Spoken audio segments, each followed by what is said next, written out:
ምዕራፍ 26 የእግዚአብሔር ቤት በረኞች። በረኞችም እንደዚህ ተመደቡ። ከቆሬያውያን ከአሳፍ ልጆች የቆሬ ልጅ ሜሱላምም ልጆች ነበሩት። በኩሩ ዘካርያስ፣ ሁለተኛው ይዲኤል፣ ሦስተኛው ዘባድያ፣ አራተኛው የትንሣኤል፣ አምስተኛው ኤላም፣ ስድስተኛው ይሆሐናን፣ ሰባተኛው ኤሊሆዔናይ። ኦቤድኤዶምም ልጆች ነበሩት። በኩሩ ሰማያ፣ ሁለተኛው ዮዛባት፣ ሦስተኛው ኢዮአስ፣ አራተኛው ሳካር፣ አምስተኛው ናትናኤል፣ ስድስተኛው አሚኤል፣ ሰባተኛው ይሳኮር፣ ስምንተኛው ፒላቲ ነበሩ። አምላኩ እግዚአብሔር ባርኮታልና ለልጁ ለሰማያም የበኩር ልጁ ከሮሲ ልጆች ተወለዱለት። እነርሱም በአባታቸው ቤት የሰለጠኑ እጅግም ኃያላን ነበሩ። የሰማያ ልጆች አትኒ፣ ራፋኤል፣ ኦቤድ፣ ወንድሞቹም ኃያላን የነበሩ ኤልዛባድ፣ ኤሊሁ፣ ሰማኪያ፣ ኢስባኩም። እነዚህ ሁሉ የኦቤድኤዶም ልጆች ነበሩ።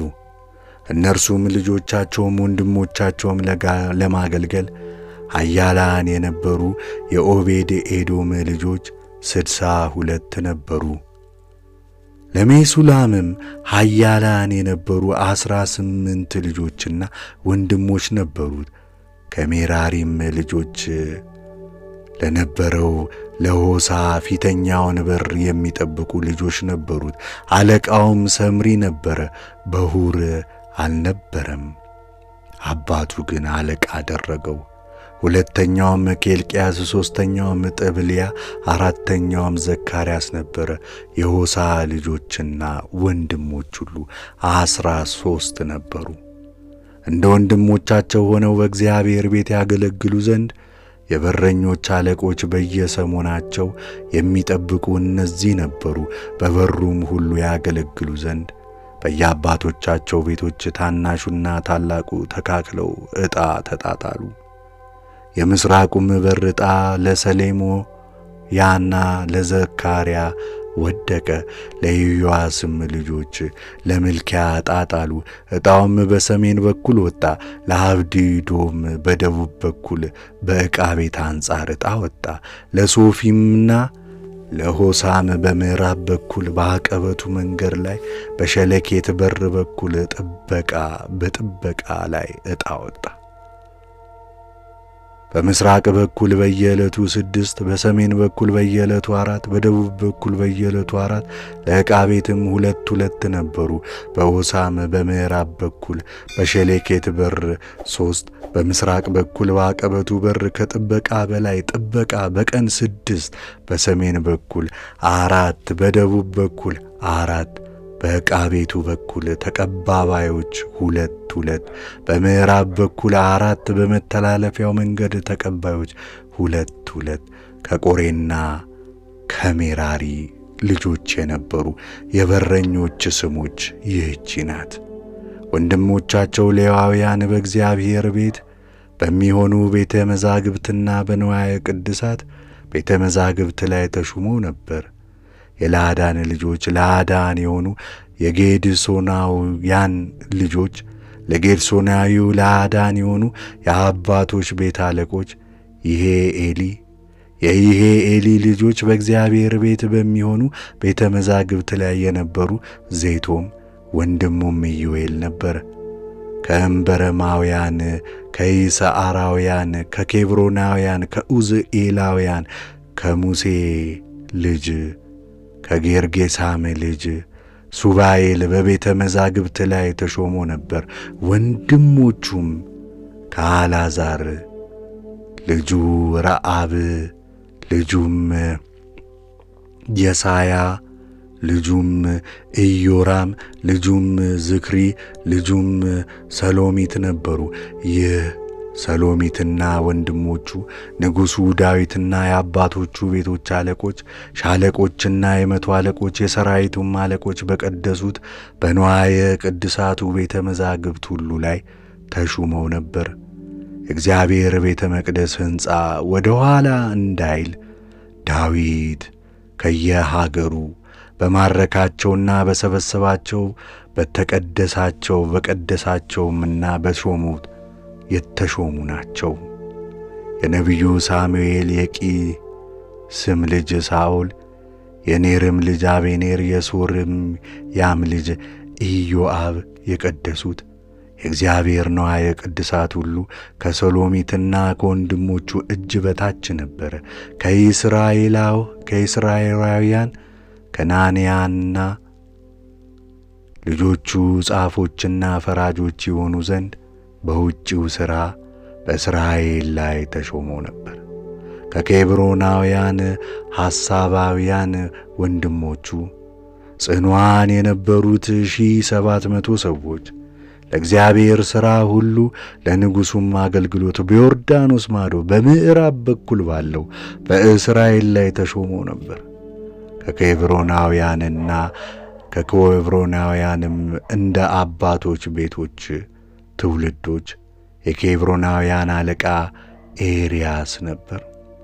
ዳዊት በነገሠ በ40ኛው ዓመት ይፈልጓቸው ነበረ። በእነርሱም መካከል በገለዓድ ኢያዜር ጽኑዓን ኃያላን ሰዎች ተገኙ። ወንድሞቹም ጽኑዓን የነበሩ የአባቶች ቤቶች አለቆች 2700 ነበሩ። ንጉሡም ዳዊት በእግዚአብሔር ቃል ሁሉና በንጉሡ ትእዛዝ ሁሉ በሮቤላውያንና በጋዳውያን በምናሴም ነገድ እኩሌታ ላይ ሹሞች አደረጋቸው።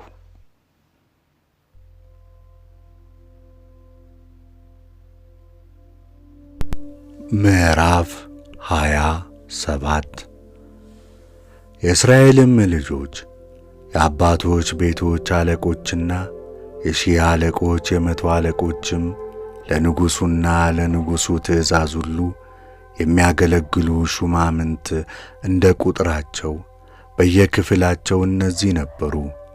እነዚህም ክፍሎች እያንዳንዳቸው 24,000 ሆነው በዓመቱ ወራት ሁሉ በየወሩ ይገቡና ይወጡ ነበር። ለመጀመሪያው ወር በአንደኛው ክፍል ላይ የዘብድኤል ልጅ ያሶብዓም ነበረ። በእርሱም ክፍል 24,000 ጭፍራ ነበረ። እርሱም ከፋሬስ ልጆች ነበረ። ለመጀመሪያ ወር በጭፍራ አለቆች ሁሉ ላይ ተሾሞ ነበር። በሁለተኛው ወር ክፍል ላይ የየቲ ልጅ ዶዲያ ነበር። በእርሱም ክፍል ሚኮሎት አለቃ ነበረ። በእርሱም ክፍል 24,000 ጭፍራ ነበር። በሦስተኛውም ወር በሦስተኛው የጭፍራ አለቃ የካህኑ የዮዳሄ ልጅ በናያስ ነበረ። በእርሱም ክፍል 24,000 ጭፍራ ነበረ። ይህ በናያስ ከ30ው መካከል ኃያል ሆኖ በ30ው ላይ ነበረ። በእርሱም ክፍል ልጁ አሚዛባድ ነበረ።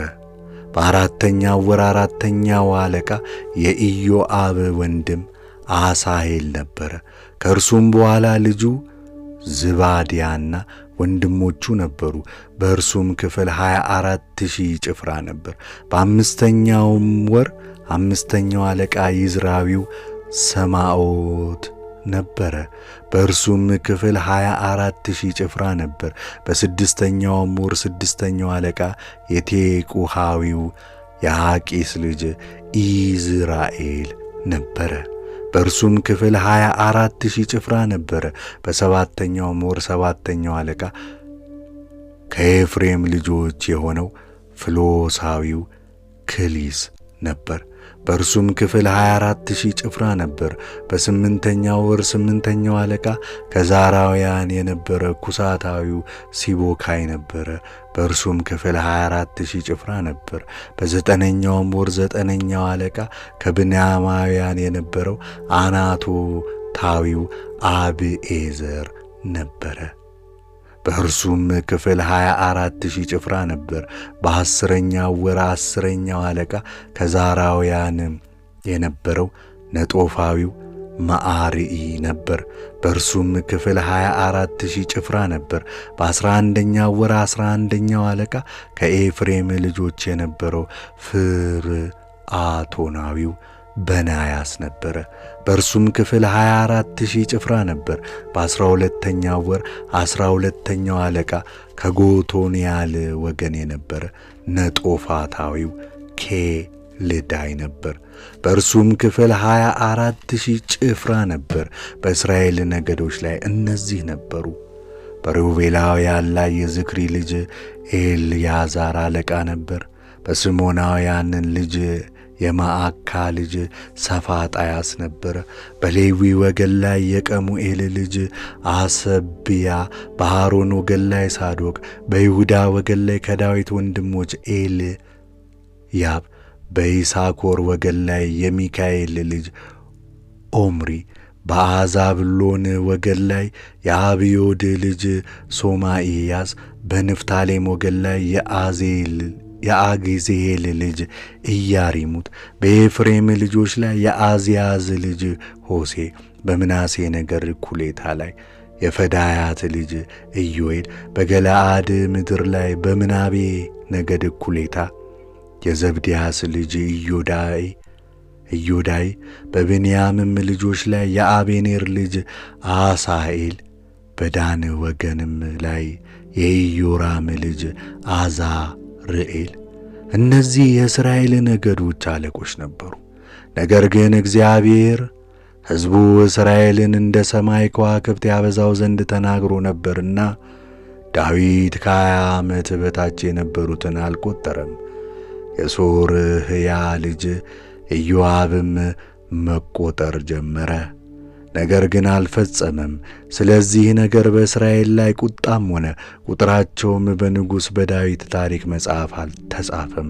በንጉሡም ቤተ መዛግብት ላይ የአዳኤል ልጅ አዝሞት ሹም ነበረ። በሜዳውም በከተሞቹ በመንደሮቹ በግንቦቹም ቤተ መዛግብት ላይ የአዝያ ልጅ ዮናታን ሹም ነበረ። መሬቱን በሚያበጃጁትና እርሻውን በሚያርሱት ላይ የክሉብ ልጅ ኤዝሪ ሹም ነበረ።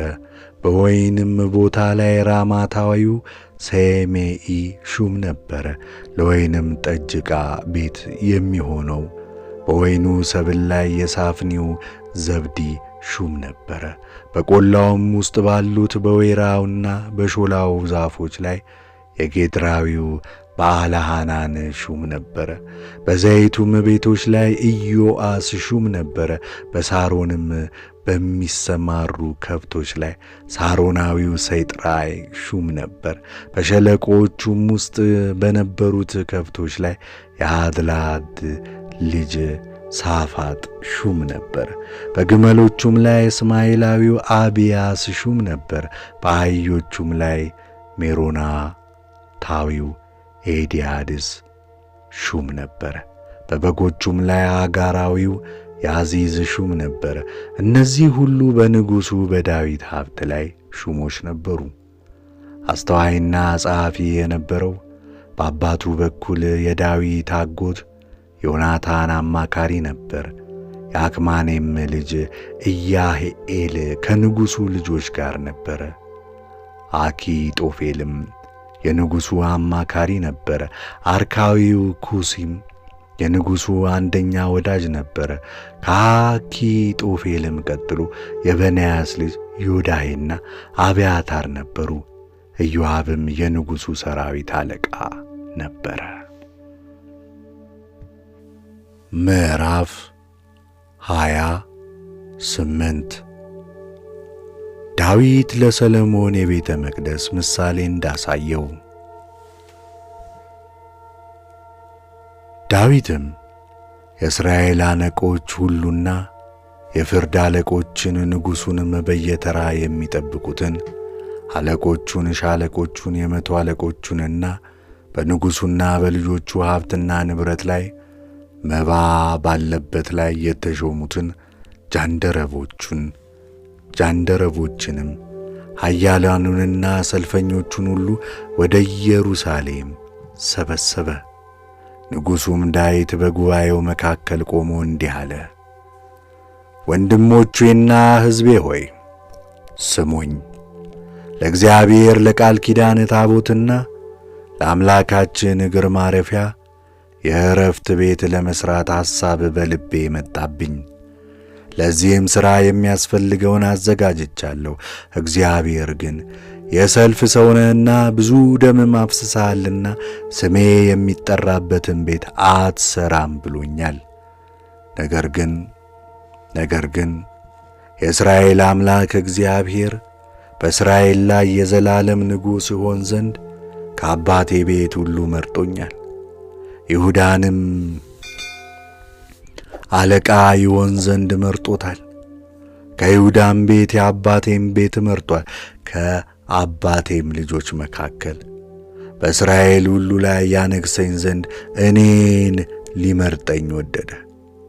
እግዚአብሔርም ብዙ ልጆች ሰጥቶኛልና ከልጆቼ ሁሉ በእግዚአብሔር መንግሥት ዙፋን ላይ ተቀምጦ በእስራኤል ላይ ይነግሥ ዘንድ ልጄን ሰሎሞንን መርጦታል። እግዚአብሔርም እንዲህ አለኝ፣ ልጅ ይሆነኝ ዘንድ መርጬዋለሁና እኔም አባት እሆነዋለሁና ልጅ ሰሎሞን ቤቴንና አደባባዮቼን ይሠራል። ትእዛዜንም ፍርዴንም መጠበቅ ቢችልና እንደ ዛሬው ቢጸና መንግሥቱን ለዘላለም አጸናዋለሁ። አሁንም የእግዚአብሔር ጉባኤ እስራኤል ሁሉ እያዩ አምላካችንም እየሰማ ይህችን መልካሚቱን ምድር ትወርሱ ዘንድ ለልጆቻችሁም ለዘላለም ታወርሷት ዘንድ አምላካችሁን የእግዚአብሔርን ትእዛዝ ሁሉ ጠብቁ ፈልጉም። አንተም ልጄ ሰሎሞን ሆይ እግዚአብሔር ልብን ሁሉ ይመረምራልና የነፍስንም ሐሳብ ሁሉ ያውቃልና የአባቶችህን አምላክ እወቅ። በፍጹም ልብህና በነፍስህ ፈቃድ ተገዛለት። ብትፈልገው ታገኘዋለህ፣ ብትተወው ግን ለዘለዓለም ይተውሃል። አሁንም እነሆ እግዚአብሔር ለመቅደስ የሚሆን ቤት ትሠራ ዘንድ መርጦሃልና ጠንክረህ ፈጽመው። ዳዊትም ለመቅደሱ ወለል፣ ለቤቱም፣ ለቤተ መዛግብቱም፣ ለደርቡና ለውስጡም ጓዳዎች፣ ለስርየቱም መክደኛ መቀመጫ ምሳሌውን ለልጁ ለሰሎሞን ሰጠው። ደግሞም ለእግዚአብሔር ቤት አደባባዮችና በዙሪያው ለሚሆኑ ጓዳዎች፣ ለእግዚአብሔርም ቤት ለሚሆኑ ቤተ መዛግብት፣ ለንዋየ ቅድሳቱ ለሚሆኑ ዕቃ ቤቶች፣ ለቀሩትም በመንፈሱ ላሰበው ሁሉ ምሳሌን ሰጠው። የካህናቱንና የሌዋውያኑንም ክፍላቸውን በእግዚአብሔርም ቤት ለሚያገለግሉበት ሥራ ሁሉ በእግዚአብሔርም ቤት ለሚያገለግሉት ዕቃ ሁሉ ለአገልግሎት ሁሉ ለሚሆነውም ለወርቁ ዕቃ ወርቁን በሚዛን ሰጠው። ለአገልግሎት ሁሉ ለሚሆነው ለብር ዕቃ ሁሉ ብሩን በሚዛን ሰጠው።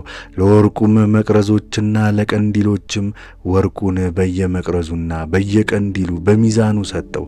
ለብሩም መቅረዞች እንደ መቅረዙ ሁሉ ሥራ ብሩን በየመቅረዙና በየቀንዲሉ በሚዛን ሰጠው። ዳግመኛም ለገጹ ኅብስት ገበታዎች ወርቁን በሚዛን ለገበታዎቹ ሁሉ ብሩንም ለብሩ ገበታዎች እንደዚሁ ሰጠው። ለሥጋ ሜንጦቹን ለድስቶቹ ለመጠጥ ቁርባን መቅጃዎቹም ጥሩን ወርቅ ለወርቁም ጽዋዎች ወርቁንም በየጽዋው ሁሉ በሚዛን ሰጠው። ለብሩም ጽዋዎች ብሩን በየጽዋው በሚዛን ሰጠው። ለዕጣኑም መሠዊያ ጥሩ ወርቅ በሚዛን ክንፎቻቸውን ዘርግተው የእግዚአብሔርን ቃል ኪዳን ታቦት የሸፈኑት የኪሩቤልን የወርቅ ሰረገላ ምሳሌን አሳየው። ዕውቀት እንደ ተሰጠው የእግዚአብሔር ቤት ይሠራ ዘንድ ዳዊት በእግዚአብሔር ሕግ የተጻፈውን ለልጁ ለሰሎሞን ሰጠው። ዳዊትም ልጁን ሰሎሞንን ጠንክር፣ ሰው ሁን፣ አይዞህ አድርገውም፣ አምላኬ እግዚአብሔር ካንተ ጋር ነውና አትፍራ፣ አትደንግጥም። ለእግዚአብሔርም ቤት አገልግሎት የሚሆነውን ሥራ ሁሉ እስክትፈጽም ድረስ እርሱ አይተውህም አይጥልህምም። እነሆ የእግዚአብሔር ቤት ሕንፃ ምሳሌ፣ የአደባባዩ፣ የቤተ መዛግብቱ፣ የሰገነቱ፣ የውስጡ፣ የቤተ መዛግብቱ፣ የስርየቱ ቤቱና የእግዚአብሔር ቤት ምሳሌ። እነሆ ለእግዚአብሔር ቤት አገልግሎት ሁሉ የሚሆኑ የካህናትና የሌዋውያን ክፍሎች በዚህ አሉ። ለሁሉም ዓይነት አገልግሎት ሥራ በጥበብና በነፍሱ ፈቃድ የሚሠራ ሁሉ ከአንተ ጋር ይሆናል። አለቆችና ሕዝቡም ሁሉ ፈጽመው ይታዘዙሃል አለው። ምዕራፍ 29 ንጉሡ ዳዊትም ለጉባኤው ሁሉ እንዲህ አለ። እግዚአብሔር ብቻውን የመረጠው ልጄ ሰሎሞን ገና ለጋ ብላቴና ነው። ሕንፃው ግን ለእግዚአብሔር ለአምላክ ነው እንጂ ለሰው አይደለምና ሥራው ታላቅ ነው። እኔም እንደ ጉልበቴ ሁሉ ለአምላኬ ለእግዚአብሔር ቤት ወርቅን፣ ብርን፣ ናስን፣ ብረትን፣ እንጨትን ደግሞም መረግድንና በፈርጥ የሚገባ ድንጋይን፣ የሚለጠፍ ድንጋይን፣ ልዩ ልዩ መልክ ያለውን ድንጋይ፣ የከበረውን ድንጋይ ከየአይነቱ ብዙ እብነ በረድ አዘጋጅቻለሁ። ከዚህ በላይ ደግሞ የአምላኬን የእግዚአብሔርን ቤት ስለወደድኩ ለመቅደሱ ከሰበሰብኩት ሁሉ ሌላ የግል ገንዘቤ የሚሆን ወርቅና ብር አለኝና እነሆ ለአምላኬ ቤት ሰጥቼዋለሁ። የእግዚአብሔር ቤት ግንቦች ይለበጡበት ዘንድ ከኦፌር ወርቅ 3,000 መክሊት ወርቅ 7,000 መክሊትም ጥሩ ብር በሠራተኞች እጅ ለሚሠራው ሥራ ሁሉ ለወርቁ ዕቃ ወርቁን፣ ለብሩም ዕቃ ብሩን ሰጥቻለሁ። ዛሬ በዚህች ቀን በፈቃዱ አገልግሎቱን ለእግዚአብሔር የሚፈጽም ማን ነው? የአባቶችም ቤቶች አለቆች፣ የእስራኤልም ልጆች አለቆች፣ ሻለቆች፣ የመቶ አለቆች በእግዚአብሔር ቤት ሥራ የተሾሙና የንጉሡ ግንበኞች በፈቃዳቸው አቀረቡ። ለእግዚአብሔር ቤት ሥራ 5,000 መክሊት ወርቅና 10,000 ዳሪክ 10,000 መክሊት ብር 18,000 መክሊት ናስ 100,000 መክሊት ብረት ሰጡ። የከበረ ዕንቁም ያላቸው ሰዎች ሁሉ ለእግዚአብሔር ቤት ለሆነው ቤተ መዛግብት በጌድሶናዊው በኢዮኤል እጅ ሰጡ። ሕዝቡም ፈቅደው ሰጥተዋልና በፍጹም ልባቸው ለእግዚአብሔር በፈቃዳቸው አቀርበዋልና ደስ አላቸው። ንጉሡም ዳዊት ደግሞ ታላቅ ደስታ ደስ አለው። ንጉሡ ዳዊትም በጉባኤው ሁሉ ፊት እግዚአብሔርን አመሰገነ፣ እንዲህም አለ። አቤቱ የእስራኤል አምላክ አባታችን እግዚአብሔር ሆይ ከዘላለም እስከ ዘላለም ብሩክ ነህ። አቤቱ በሰማይ በምድር ያለው ሁሉ ያንተ ነውና ታላቅነትና ኃይል ክብርም ድልና ጽን ያንተ ነውና ነገሥታቱና ሕዝቡ ሁሉ በፊት ይደነግጣሉ። ባለ ጠግነትና ክብር ካንተ ዘንድ ነው። አቤቱ አንተም ሁሉን ትገዛለህ። የሥልጣን ሁሉ ጌታ ነህ። የኃይልና የብርታት በእጅህ ነው። ኃያል ነህ፣ ታላቅ ለማድረግ ለሁሉም ኃይልን ለመስጠት ዓለምን ሁሉ በእጄ ያያዝክ ነህ።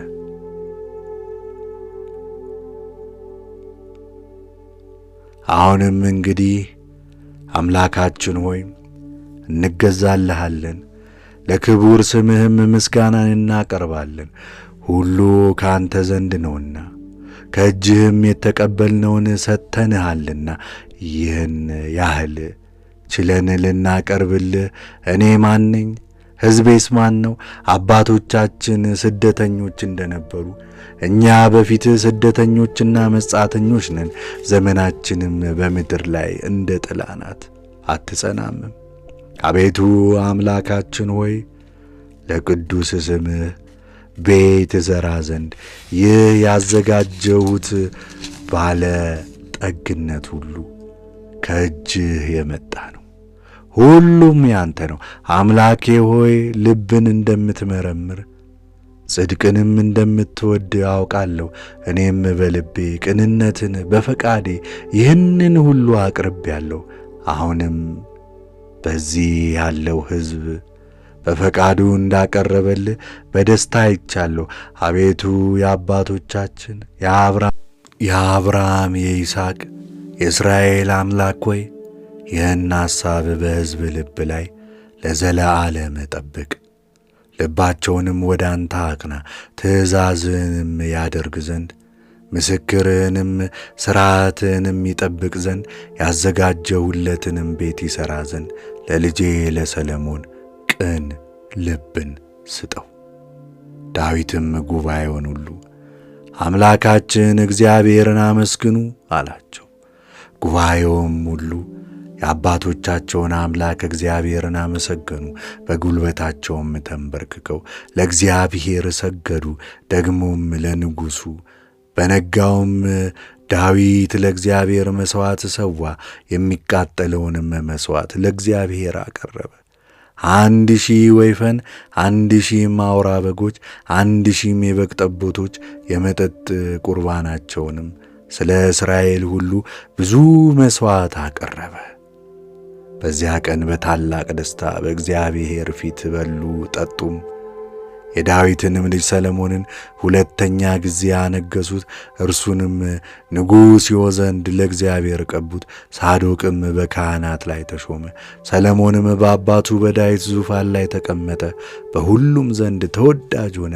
እስራኤልም ሁሉ ታዘዙለት፣ አለቆቹም ሁሉ ኃያላኑም ደግሞ የንጉሡ የአባቱ የዳዊት ልጆች ሁሉ ለንጉሥ ለሰለሞን ተገዙለት። እግዚአብሔርም ሰለሞንን በእስራኤሎቹ ሁሉ ፊት እጅግ አገነነው። ከእርሱም በፊት ለነበሩት ነገሥታት ያልሆነውን የመንግሥት ክብር ሰጠው። የእሴይም ልጅ ዳዊት በእስራኤል ሁሉ ላይ 40 ዓመት ነገሠ። 7 ዓመት በኬብሮን 33 ዓመት በኢየሩሳሌም ነገሠ። ዕድሜም ባለጠግነትም ክብርም ጠግቦ በመልካም ሽምግልና ሞተ። ልጁም ሰለሞን በእርሱ ፋንታ ነገሠ። የንጉሡም የዳዊት ፊተኛውን የኋለኛው ነገር እነሆ በባለ ራእዩ በሳሙኤል ታሪክ፣ በነቢዩም በናታን ታሪክ፣ በባለ ራእዩም በጋድ ታሪክ ተጽፏል። እንደዚሁ የመንግሥቱ ነገርና ኃይሉ ሁሉ በእርሱም በእስራኤልም በምድርም መንግሥታት ሁሉ ላይ ያለፉት ዘመናት ተጽፈዋል።